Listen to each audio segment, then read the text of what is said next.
I've had fun putting this toast together with a little help from my friends. And share this with you. It was 80 years ago when two men's similar stories first began. One was from the town of Perry, whose name was Sam. The other from the planet Krypton. They called him Superman. One could leap tall buildings in a single bound.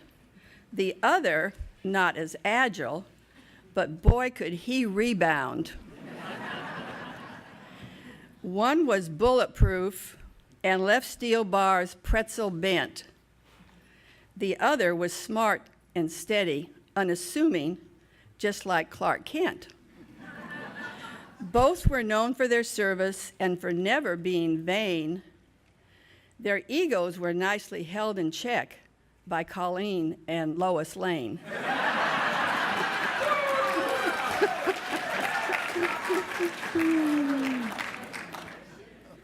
Both were invited to join us today at Georgia Tech. Superman, unfortunately, sent his most sincere regret. But we can still make a toast to Sam, where the byline reads, "A stellar life of service with accomplishment and noble deeds." With a wellspring of vision, wisdom, and wit, from the track of 1938, Sam would be considered a greatest hit. Yes, we miss Superman, but what the heck? We still have Sam at Georgia Tech.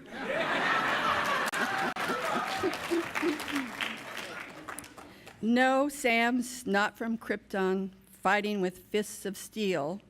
Instead, he travels the globe, reducing nuclear risks that are real. One way to save the world is to use your cape, shielding bystanders from harm. Another is to carry a briefcase, finding rogue nukes that you can disarm. While our birthday boy can't fly, he's still a superhero. We will let him speak after this toast with his favorite, Coke Zero. With 80 successful years of leadership now in the can, don't be surprised if he comes up with yet an additional plan. Sam has been interviewed by all the network stars, but he's not yet done until he has been cross-examined by his daughter and CARE CEO, Michelle Nunn. So let's toast Sam and wish him well. If the questions get too tough, I'll ring the bell.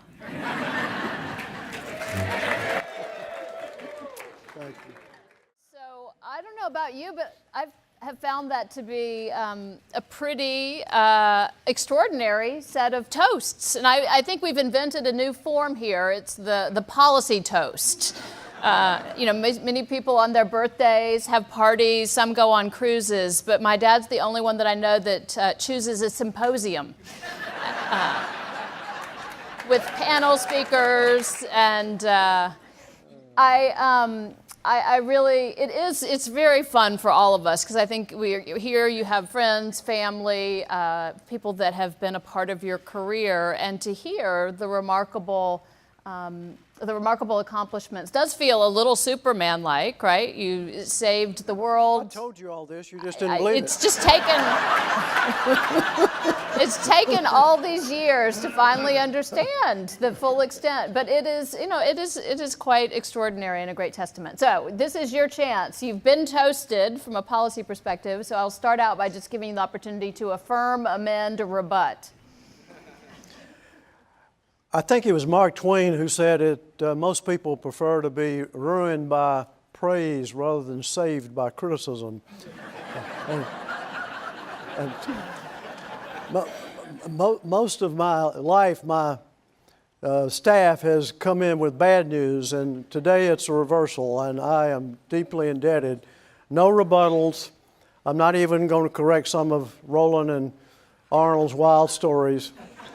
I would say this is somewhat of exaggeration, but I'm reminded of a conversation once that Colleen and I had with our friends Russell Long, who happened to be the most effective senator I ever served with. I didn't always agree with him, but if he set out to get something done, he'd get it done.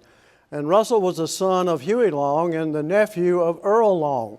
And they were quite famous, as you know, back in those days. Anyway, there had been a movie that came out called Blaze. And it was about Uncle Earl, allegedly, although cloaked a little bit fictionally, and the stripper named Blaze Starr. And I had not seen it, but Colleen had. Anyway, long prelude. A long prelude. We're having lunch with Carolyn Long and Russell. And Colleen says to him, to my chagrin, said, "Russell, have you seen that movie, Blaze?" And he said, "Yeah, Colleen." He stuttered a little bit, very effectively. He said, "Yes, Colleen, we saw it about a week ago." And she said, "Well, was it about your Uncle Earl?" Some people say it was about your Uncle Earl. And he said, "Colleen, a lot of things I recognize, I think it was." And she said, "Well, Russell, was all that stuff true about Uncle Earl and Blaze Starr?" And he said, Colleen said, they told a lot of lies. They had a lot of misleading stuff in it. Said, but they missed a lot, and I'm willing to call it even.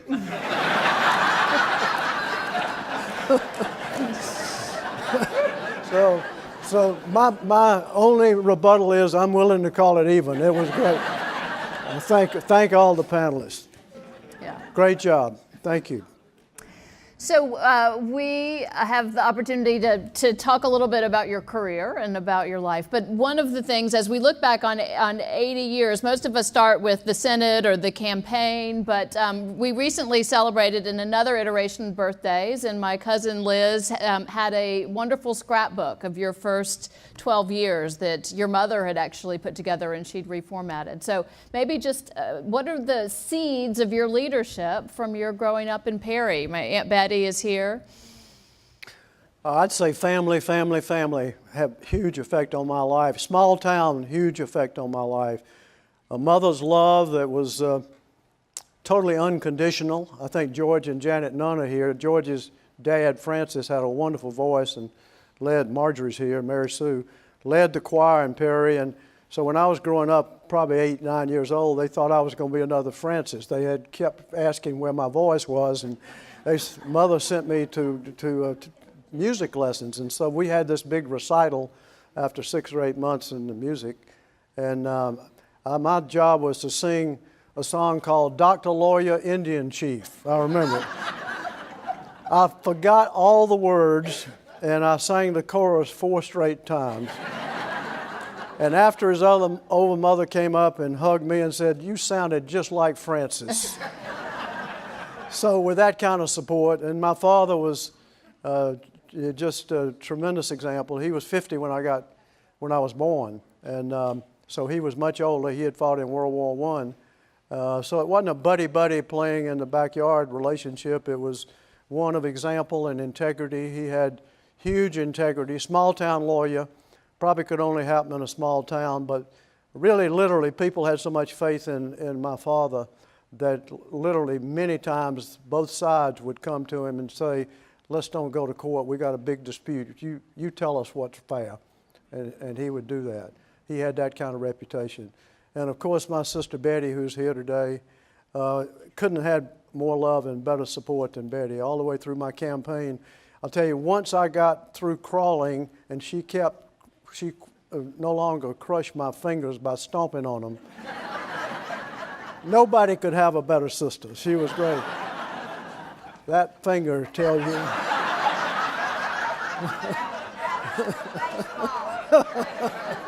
Anyway, I would say I got to add to that my school teachers. I tell you, as teachers, what a wonderful profession. They don't get paid much. They don't get appreciated enough. But the influence that teachers have lives on generation after generation. And we should never forget that in America. We really have got to pay more attention to education and our teachers. But Miss Dorothy Jones, I was the teacher's pet. She had a big influence. That was the 5th grade. Ms. Harrison, Florence Harrison. I don't think Larry Walker's here, but I think he'd have the same view I did. But she was just wonderful. She was my English teacher and speech teacher. And I had a real case of the nerves, and I really could not get up and say 3 sentences in front of a class. I really had a hard time. And she got me to act in 2 or 3 one-act plays where I was playing someone else. And somehow or another, that had a huge effect. And it made a big difference in my life. So she had a huge effect. My basketball coach, Eric Staples, won 8 state championships. He was sort of the Bill Curry's here. He was sort of the Wright Bazemore of basketball, and he was tremendous. And the lessons he taught us were just huge. I remember, every day, probably 15 times, he would either in a quiet voice or shouting in our ear, depending on what we'd just done, he would say, "You got to pay the price. You got to pay the price. You got to pay the price." So, learning discipline, learning teamwork, learning all those things, he had a huge effect on my life. So, again, family in small town. I would certainly add to that my 1962 visit to actually work in Washington for a year for Carl Vinson, where that was where I developed an ambition to be in the House or the Senate. I had an illusion of the House then because Uncle Carl was, there was a little nepotism job in that job, but Uncle Carl was so powerful then. That was back in the days, as Dean Rusk used to say, that was the days of the whales, and the committee chairs were very, very powerful. And so I spent a year there working for the House Armed Services Committee right out of law school, and that had a very big effect on my life and developed really my ambition. So that's a sort of a bird's eye view of a lot. I would add church and Sunday school. As Betty well knows, it was church, Sunday school on Sunday morning, then we go to the church service, then we go to youth fellowship, and then we would go to the night service Sunday. So all of that, Sunday school and church, and being brought up by parents who had a deep and abiding faith, that also had a huge effect. So we've already heard that the first response to your 1972 campaign was somewhere between surprise and the belief that it was perhaps premature, or in some instances they said crazy. So what was the fire in the belly, and can you talk about your decision? Well, we took a sort of a back of the pants type poll. It was a cheap one. But we found out that in the state of Georgia, there were 3% of the people who'd ever heard heard about me when we started, and 50% of them were against me. So it was an uphill pull. But I was determined to run. I was determined. My final analysis, again, y'all have kidded me this morning about my yellow pad, and I still do that. But I wrote on one side of my yellow pad the reasons I should run, and other side, the reasons I shouldn't run. And finally, they kind of balanced out, and I thought to myself, this is really true. 2 choices. I either run and get defeated or win, or I spend the rest of my life wondering what would have happened if I had run. And I didn't want to spend the rest of my life wondering. I did have fire in the belly. The campaigns didn't last nearly as long back then. I know you ran a wonderful campaign for 2 years. Mine lasted about 9 months. But during those 9 months, I spent probably 18, 20 hours a day. And it was all out. And I would say to anybody running a statewide race, if they asked me my advice, I'd say get you a driver, because you're gonna need one. You may end up being so exhausted. I almost ran into a bridge one night coming back from North Georgia. And I'll never forget, I woke up and somehow my foot had come off the accelerator, thank goodness, and I was going slow enough, but I was heading straight for a bridge abutment. And then we got a driver, and from that point on, it was a whole lot better. But one of the little tidbits, I asked Carter one time, Jimmy Carter, which was harder, running for a statewide race or running for president.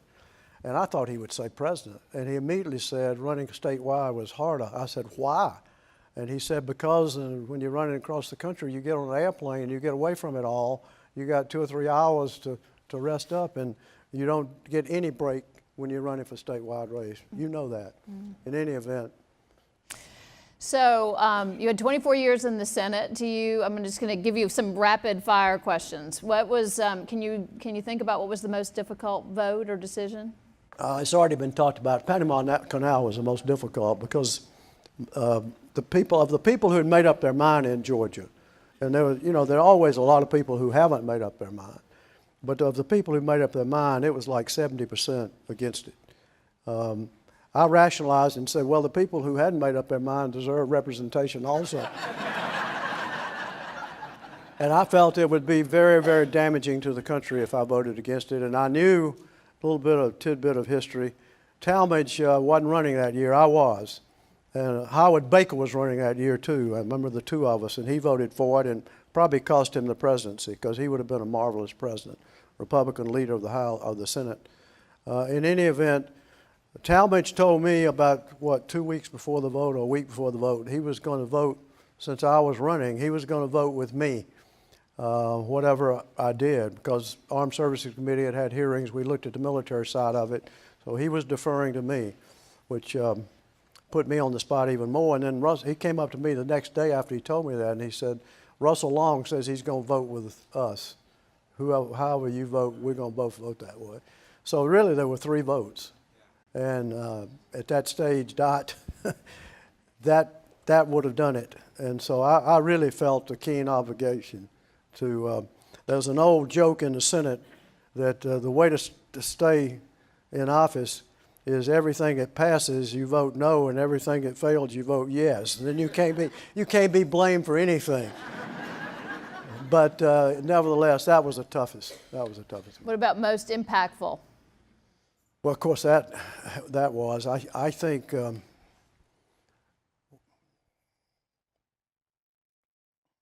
legislation that was most impactful would have been Goldwater-Nichols and the Nunn-Lugar legislation, but also the volunteer force, the Nunn-Water, and also Senator Corn and I introduced special forces. We set up a special forces command and gave the special forces a very large increase in resources and a whole lot of ability to make their own procurement decisions. They were having to have all the procurement come from others. We felt, and I think it's been proven, that special forces were going to be used more and more and more. Arnold, you remember that well. So all of those would have had a big impact.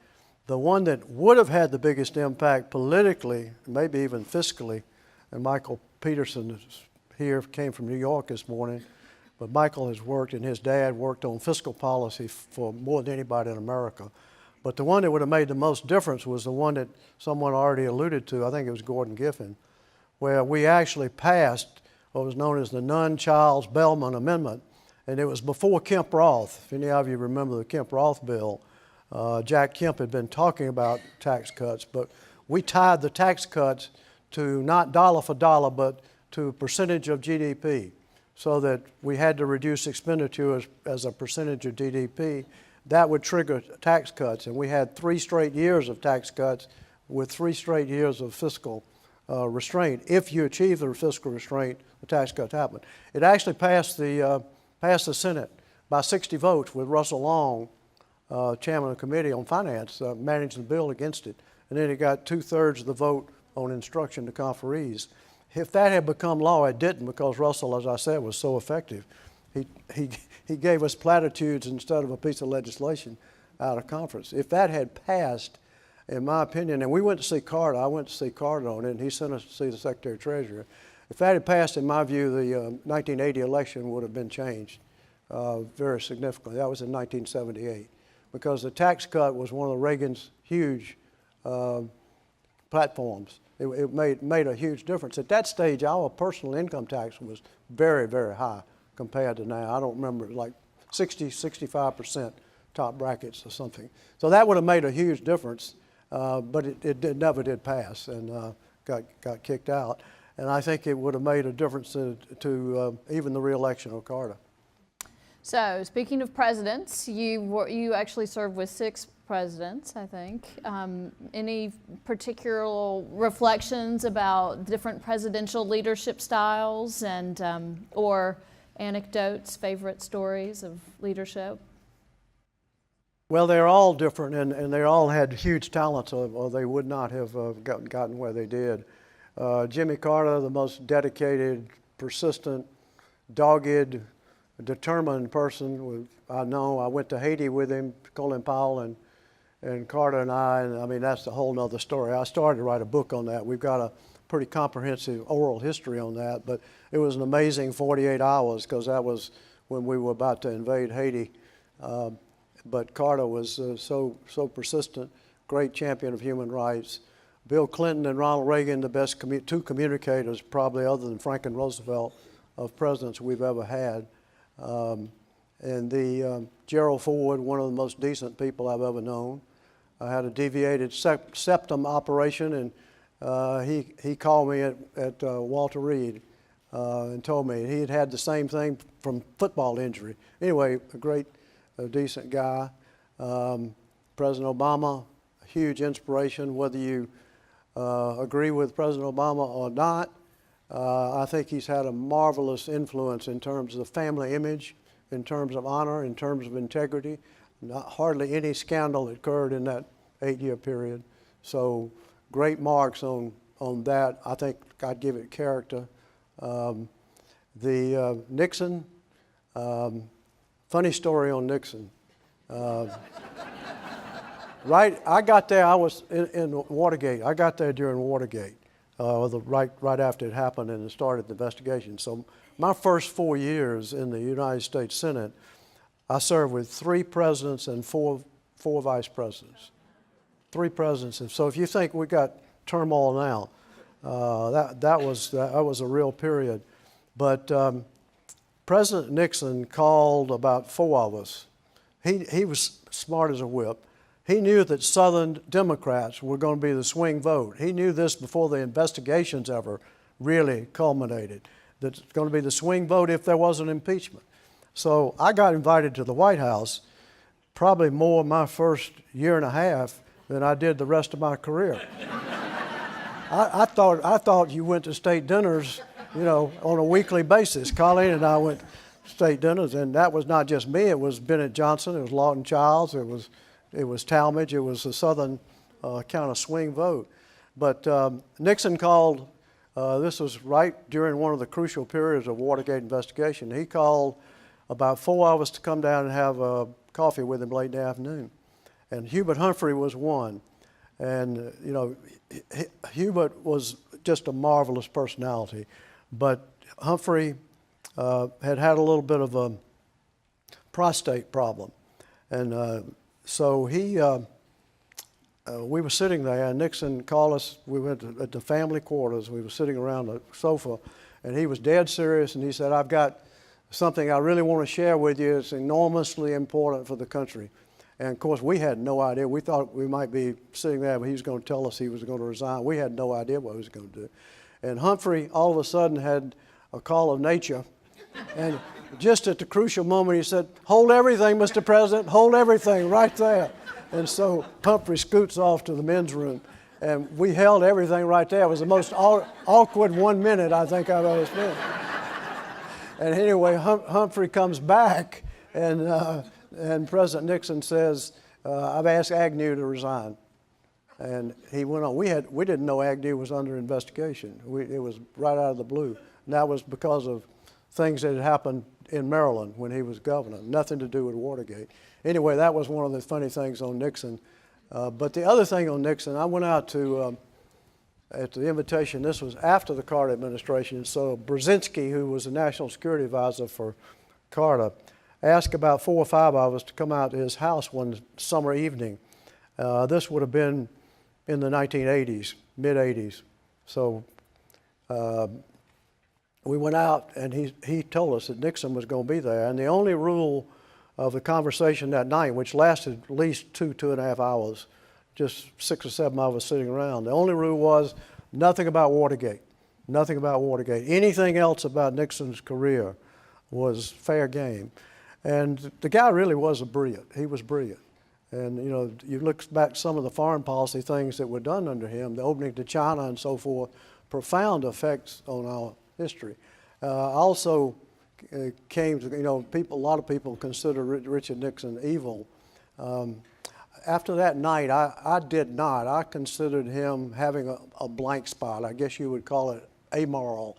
He was so strategic. He was so involved in strategic and tactics, international, domestic, that the moral side of it just wasn't on the radar screen.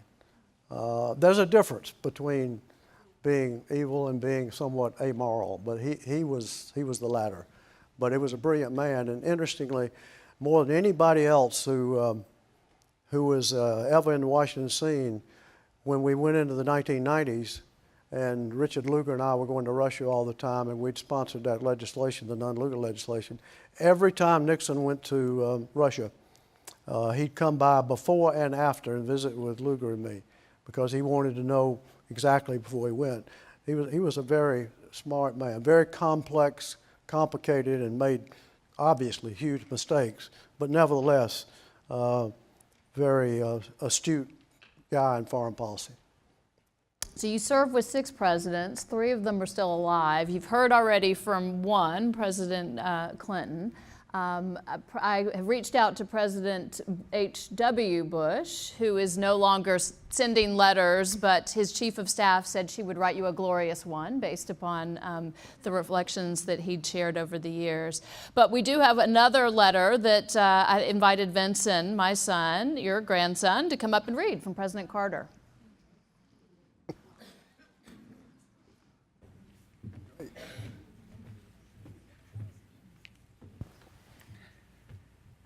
Dear Sam, I was past 80 when I wrote a book called Virtues of Aging. I recommend you read it. It is still on sale. As you turn 80, I think of our long friendship and the many occasions when we work together. Our relationship is a singular virtue of my life. Beginning with goals for Georgia, continuing in Washington, D.C., and then globally, your intelligence, common sense, and courage has made an enormous permanent impact for good in our world. You have been the international conscience for a safer and sane nuclear policy and the widely recognized national leader and expert in our country on defense policy. You became this leader through bipartisan respect and support for common sense and putting America's security over personal or partisan goals. There never has been a more respected chairman of the Senate Armed Service Committee. Your stand for civil and human rights were taken when they were not popular, but for you were always stated consistently and with honor. And you played a leadership role in domestic areas of environmental conservation, including the protection of the Chattahoochee River and farmland through tree planting. It is a blessing for our country that you are still playing a constructive role in shaping policies and providing wise advice and leadership. You have achieved so much for so many, while shunning the spotlight others so often crave. You embody the virtues of a statesman in a career that has been as timeless as it has been effective. Rosalind joins me in wishing you a happy birthday celebration and many more candles on your cake. Your friend, Jimmy Carter.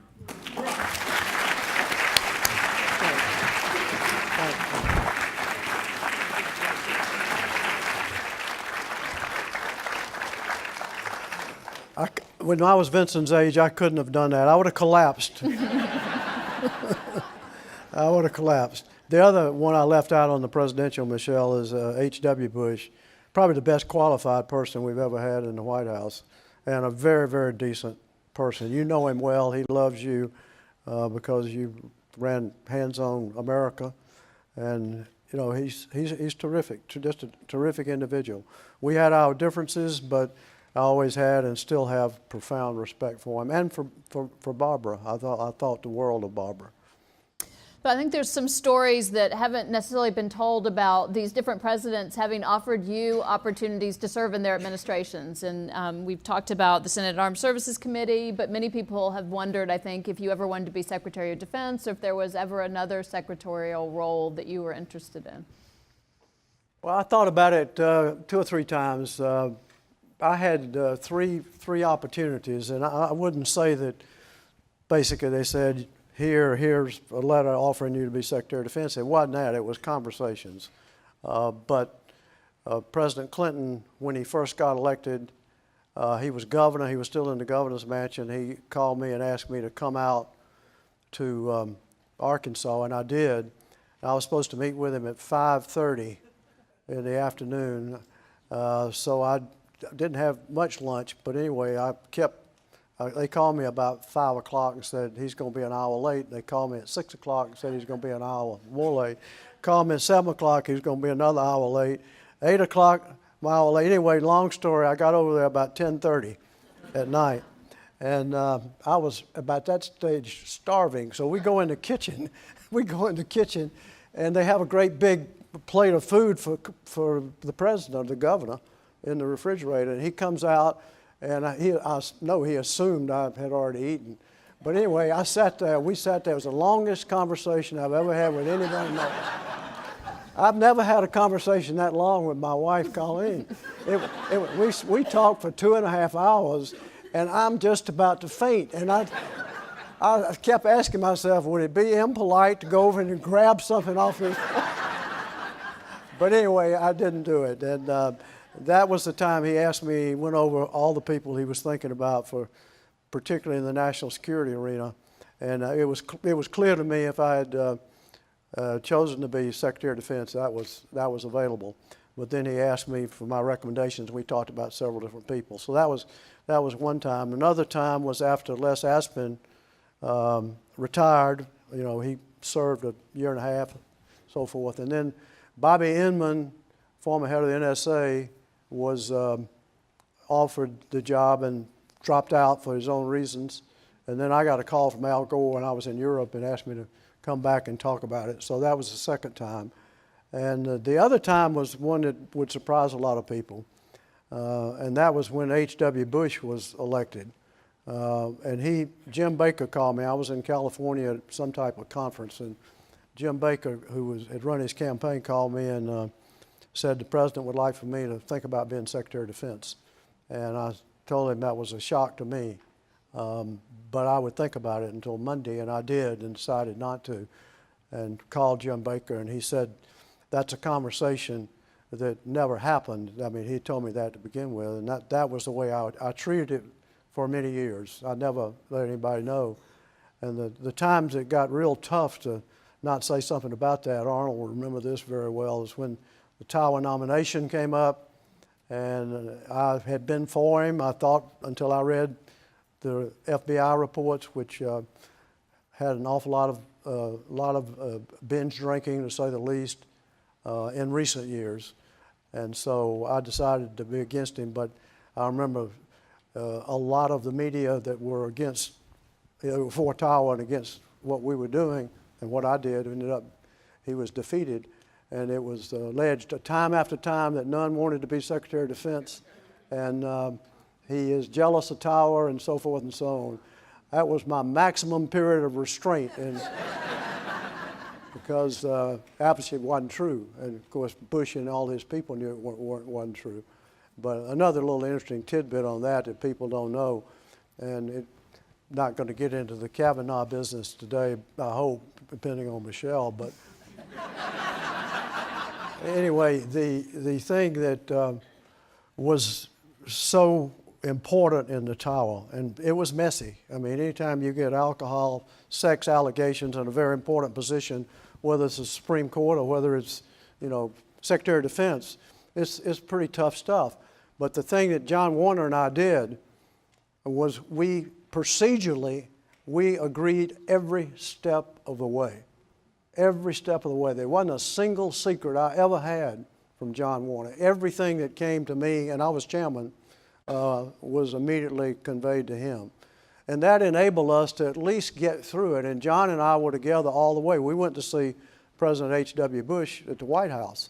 And we basically went over with him, the two of us, the FBI report. We had it with us, and we said, here's what we're confronted with.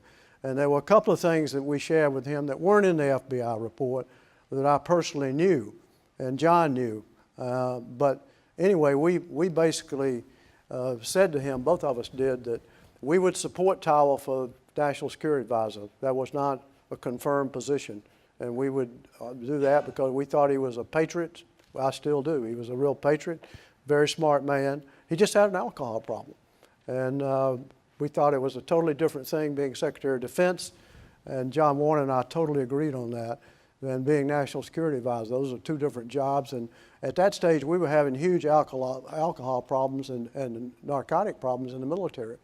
And the last thing we needed was that kind of example at the top. Nevertheless, he decided not to do that, and we battled it all the way to the end. And John Warner ended up voting for him, and I ended up voting against him. But my underlying point is, and I think the Senate's going to have to go back to this, because you've got to have the chairman of the committee and the ranking Democrat or Republican, depending on who's in the majority, they got to cooperate on procedure.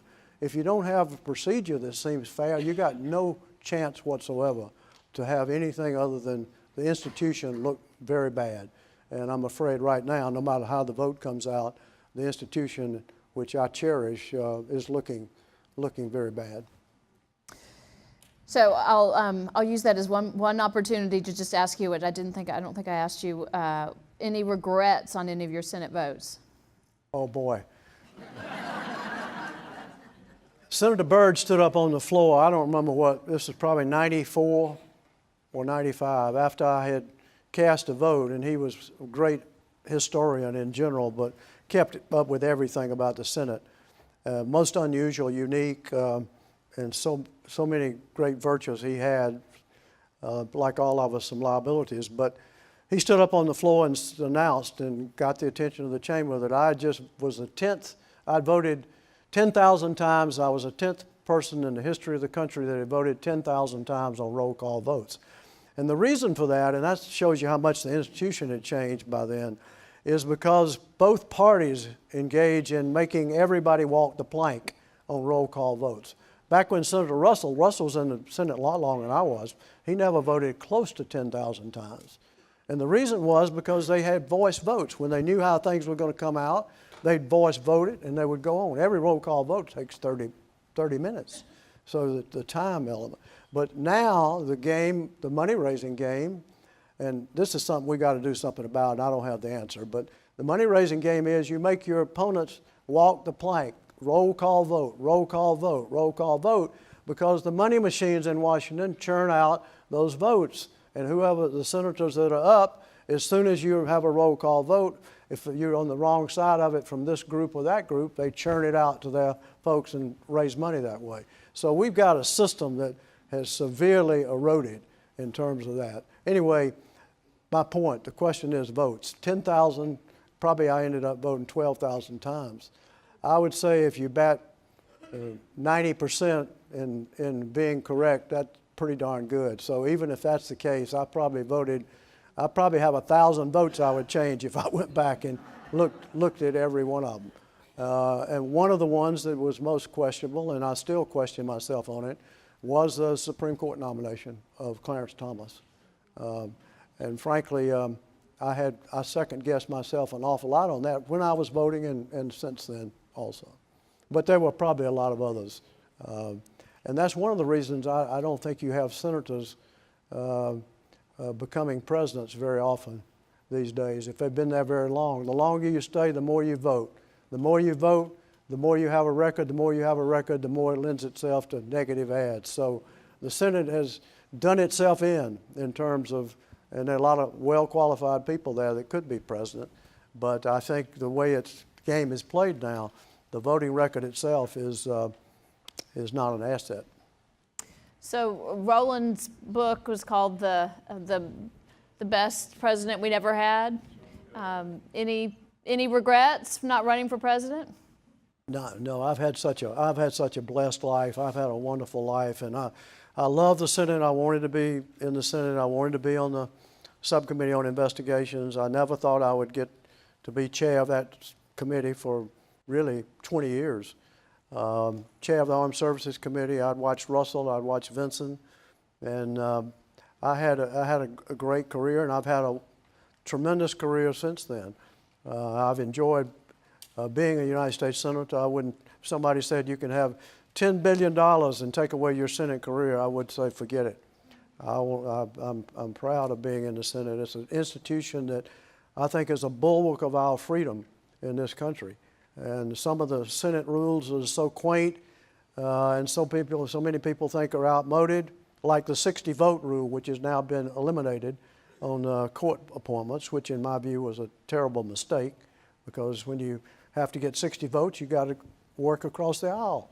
The president couldn't appoint the far right. A Democratic president couldn't appoint somebody from the far left. So I think the Senate is to be cherished. So no, I haven't had regrets. Ted Turner's given me an opportunity to really have the best of all worlds, being out, being on some corporate boards, practicing in a great law firm, King and Spalding, for about 8 years, and also continuing to work on policy, which I think is crucial for our national security. So if I'd had presidential ambitions, I would have run in '88. And I really did think about it.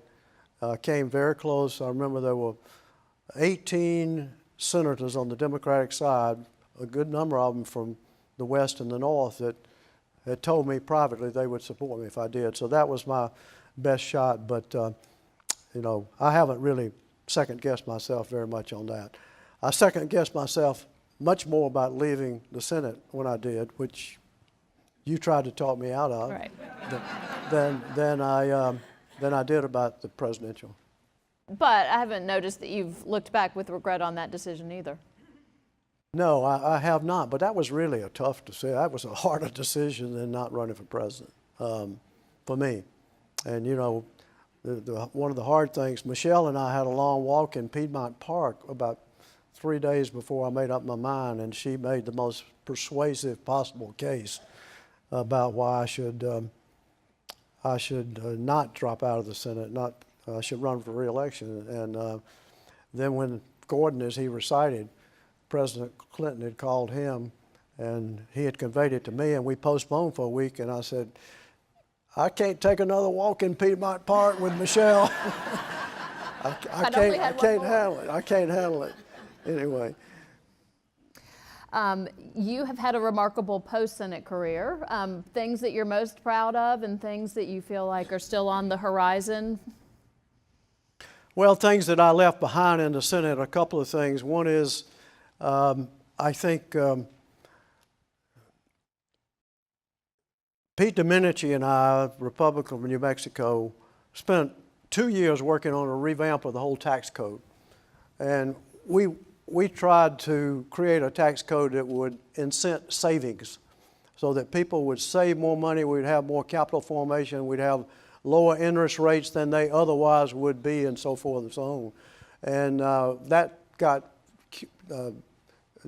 laid aside. It was not simple enough. It had some complexity to it, but 100 times simpler than the current tax code. So to me, that's unfinished business.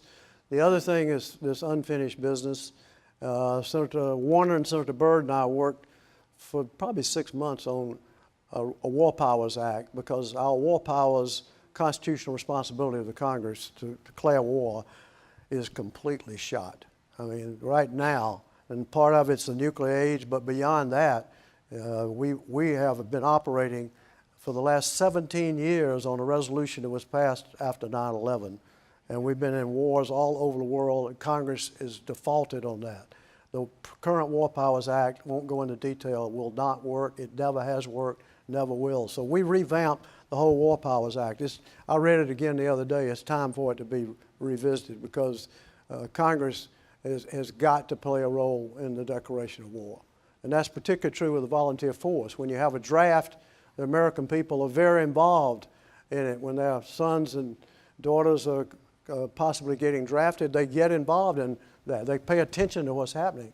But with the volunteer force, a lot of virtues to it, but there are differences in terms of the way people look at it. So those are two things that kind of unfinished business. And right now, I think we just had a Georgia Tech, a great seminar yesterday on cyber security. And of course, Ted knows this, but in my view, all the nuclear dangers, God has protected us for the last 40, 50 years on the nuclear side. We've come close a number of times, and we don't even know how many times the Russians may have gotten false warnings. We've gotten some ourselves where we've really come very close. But it's right now the ability for people to interfere, not just nation states, with warning systems and command and control on the nuclear side is a huge, huge risk. And we haven't figured it out. It's not only a risk to America, and we might get a false warning and make a mistake. It's a risk to Russia that's pointing missiles at us if they get a false warning through the cyber. And the same thing with India and Pakistan. So that is a huge, huge problem.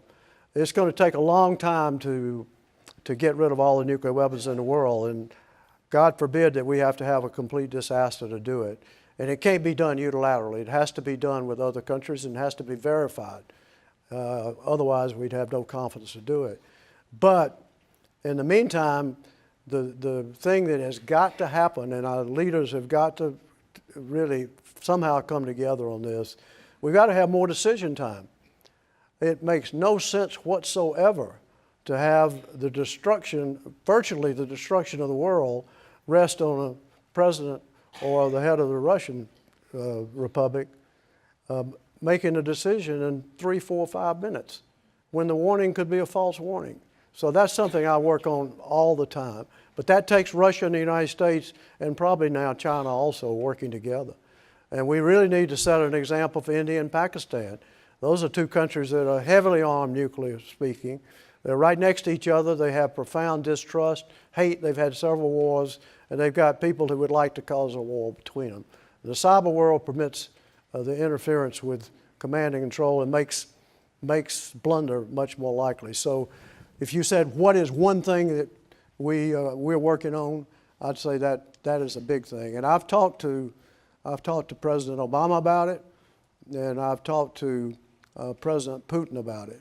And I actually talked to President Trump about it right before we went to Singapore to talk about North Korea. I had just a few minutes, and it wasn't a long conversation, but I basically told all of them, one of these days some general is going to come in and tell the American president, you got 2 minutes and we think we're under attack. And if you don't pull the trigger now, you're going to lose your whole ICBM force. And President of the United States, you know, as I used to say, particularly when Yeltsin was president of Russia, you want a president of either country, major power, to have time to have a black cup of coffee, you know, before they make that decision. You know, some of the things on television, there's a program called Madam Secretary that had an episode recently on that. And Ted Ernie Moniz, our CEO of NTI now, was kind of the advisor to them on that program. That part of it is pretty realistic.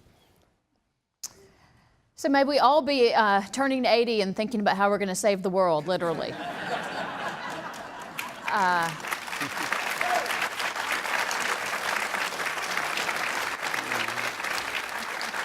So we only have a couple minutes, so you have to do these big questions really quick. Okay.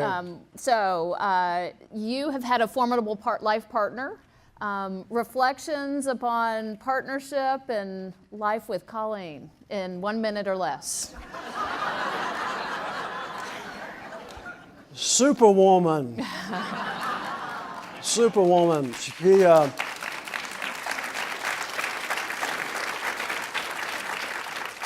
I fell in love the first night we went out. Maybe it was because of Colleen, might have also been because Khrushchev has just backed down on the Cuban Missile Crisis.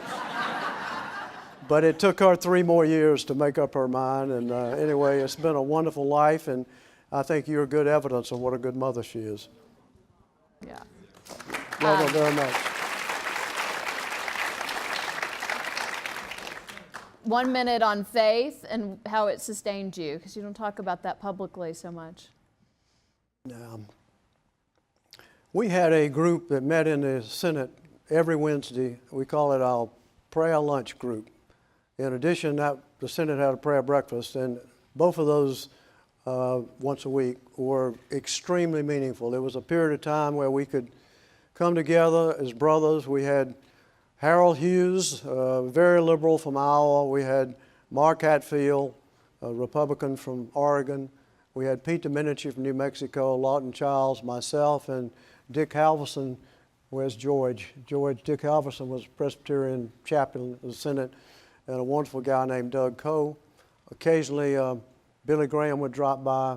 We had Arthur Burns, Jewish, who came every time he could. He was chairman of the Federal Reserve.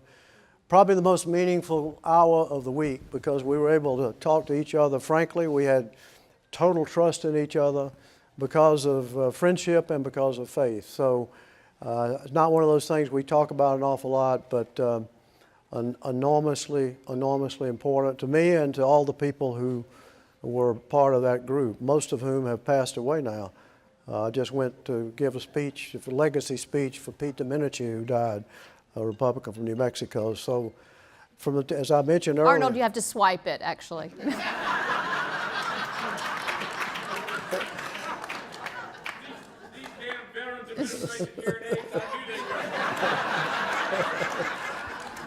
everybody forgive Arnold. He's a Marine, and for the Marine Corps, a smart weapon is a bayonet and a flashlight.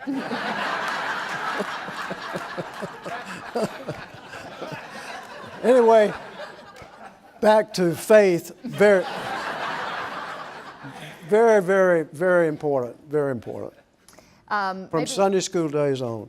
You can read the headlines and it can be a disheartening exercise to get through the day. One bright spot, one thing that we should all be thinking about as something to be hopeful in our democracy. We've got a dark side of technology, but we've got to get technology to work on the peace side too, and I think we can. I think there are information technology that we can make amazing difference. For instance, putting cameras in missile fields so you get early warning, and having it plug into Russia and having theirs plug into ours. So if something happens, you know about it. If they cut off the camera, you know about it. Something's going wrong. I mean, we got to find ways to make technology work for us on the peaceful side.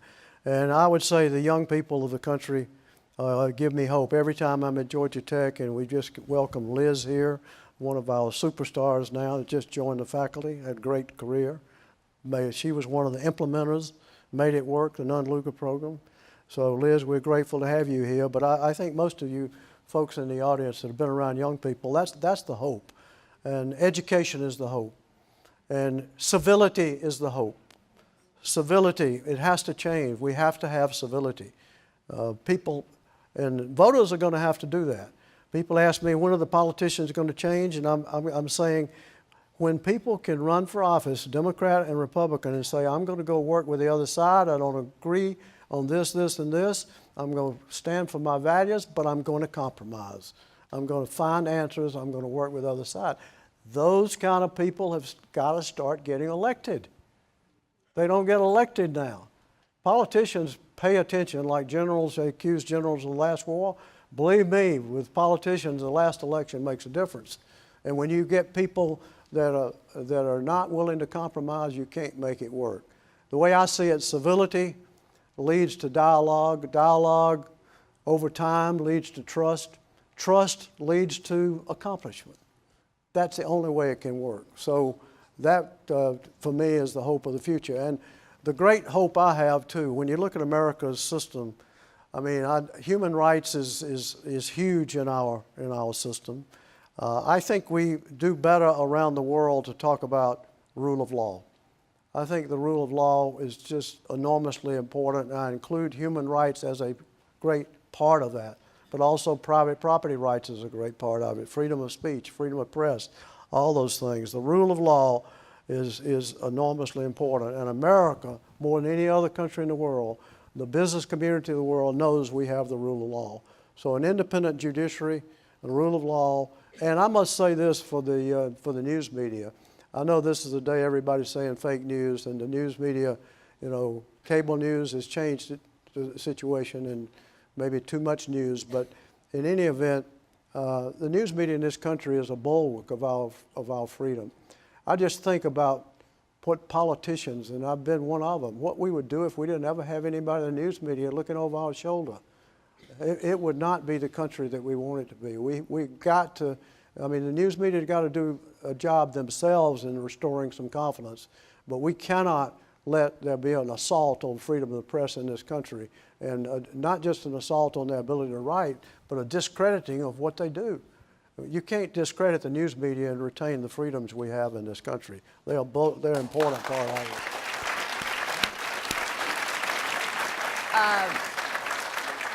final reflections or thanks, keeping in mind that ice cream may be melting? I would just say one more thing. Checks and balances. There's no country in the history of the world has had the checks and balances that we do. And we're going to get through the period we're in now, in my view. And we're going to make a lot of changes. Open primaries, where we get people, the fuselage right now is missing and the wings are flapping. We've got to find ways to get the center of America back in business in terms of politics, and we can do that. So checks and balances, 3 branches of government. We're going to make it. We'll find ways to address these deficiencies, but we're going to have to do it with citizen participation. And back to the elections and how important it is. The one question I think everybody ought to ask a candidate, and I say this to young people, when they decide whether they're going to vote Democrat or Republican or who they're going to support and spend time with, are you willing to work with the other side? Are you willing to listen to the other side? So that's it, Michelle, as far as I'm concerned. One more word, and that is, I think Rose Johnson, who was my secretary for many years, she couldn't make it, and Myra, who came from Perry, Georgia, and was my secretary. One of them controlled my schedule out of town. One of them controlled everything in town. Those 2 women, in addition to Colleen, ran my life. So wherever you are, if you're listening to streaming, thank you, and we miss you. And to all the people on my staff, interns and so forth, this period of discussion about all the accomplishments and so forth, to me it's a we situation, because without the staff, without the people I relied on, none of this would have occurred. So to me, I thank all of you. There's a biblical quote that Jacob leaned on his staff and died. I leaned on my staff and thrived. So